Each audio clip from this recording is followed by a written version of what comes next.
Some folks like sanding. Others consider it the worst part of the project. Whichever side you fall on, it's important that you know how to do it properly because sanding can make or break your project. You don't want to spend all that time and money only to wind up with something that looks terrible because of poor sanding technique.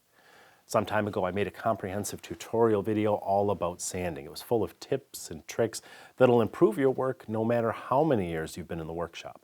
I'll link to it below this video so you can check it out. But one question it didn't fully answer concerns sanding speed. Specifically, how you should use the variable speed feature on your orbital sander. This is an important subject. Uneven surfaces and even those awful pigtail scratches may be related to the speed at which you sand.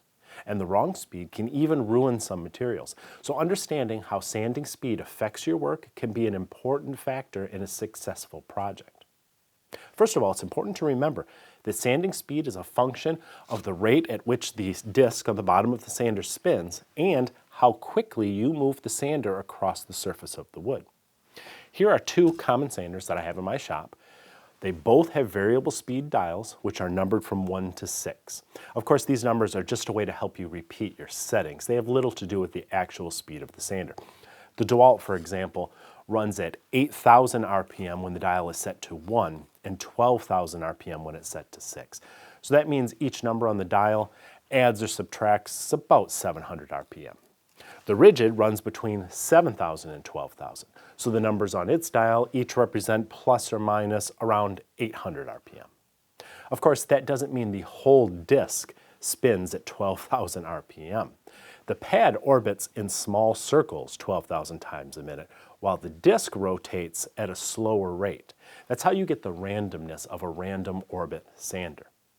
Regardless, the faster the disc moves, the more the grit will cut the wood fibers on any given spot on a board. For example, if you hold the sander stationary as it orbits for 1 full minute, a bit of grit on the bottom of the disc will move across the surface of the board 8,000 times, carving out little bits of dust with each trip. Now, if I were to keep it in this one spot long enough, it would abrade the surface in the shape of a 5-inch circle. But if I move the sander across the surface of the board, traveling from one end to the other over a course of a full minute, those 8,000 orbits will be spread out. Perhaps the grit will only pass over each 5-inch section about 1,000 times.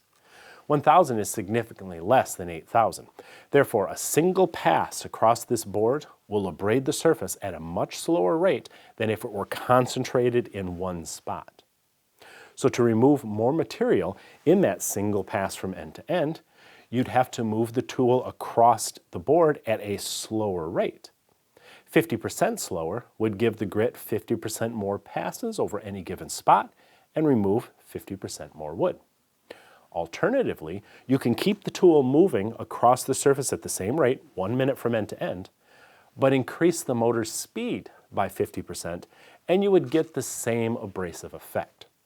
So my point again is that the speed at which you move the tool and the speed of the moving disc are both factors that equally affect the speed at which the surface is abraded and you get your job done.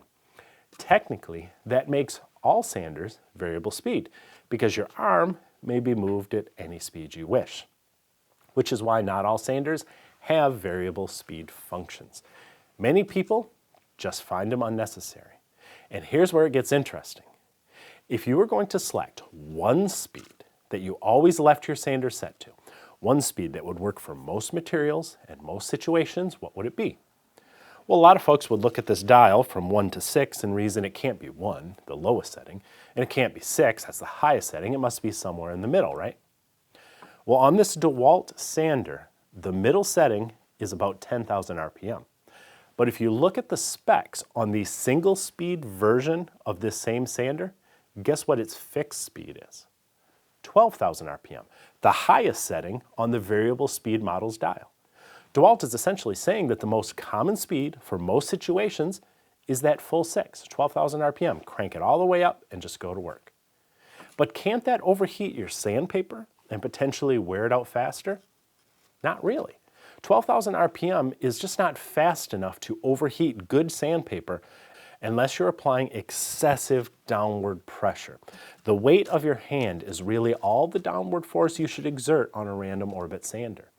Any more than that can disrupt the random rotation of the disc, and really hogging down on it will overheat and quickly destroy your paper. But with light pressure, 12,000 RPM, it's not going to overheat anything. So why have a variable speed feature at all? Well, some people feel that there are certain situations where you may want to slow things down a bit. For example, sandpaper that's very coarse in grit is obviously going to abrade a surface at a much faster rate than paper with a very fine grit. So you may wish to slow the sander down a little bit when you're using very coarse sandpaper, especially when you're working with veneers or veneered plywood that you might sand right through if you're not careful.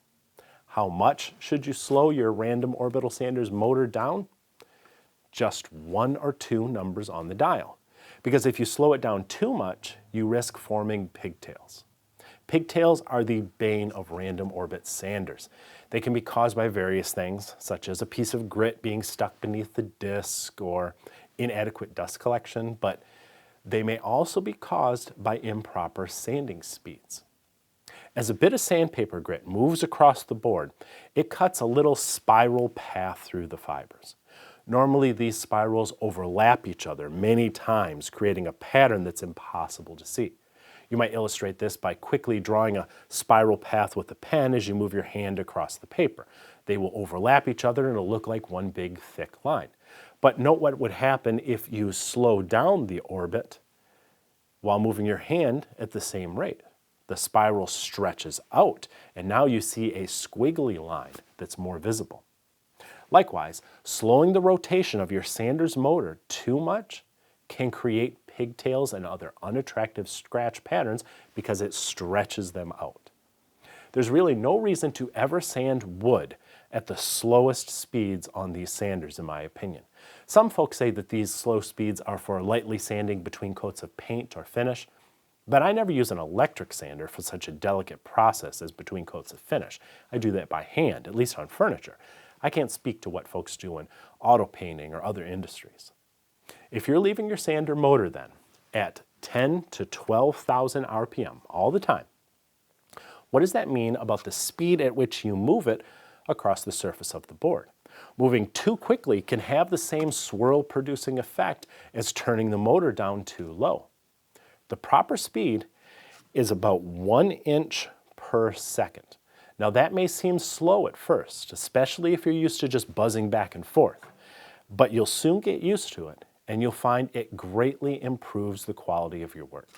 Speaking of sanding, I've been using Duragrit carbide sanding products for years and I still haven't worn out the first ones I bought.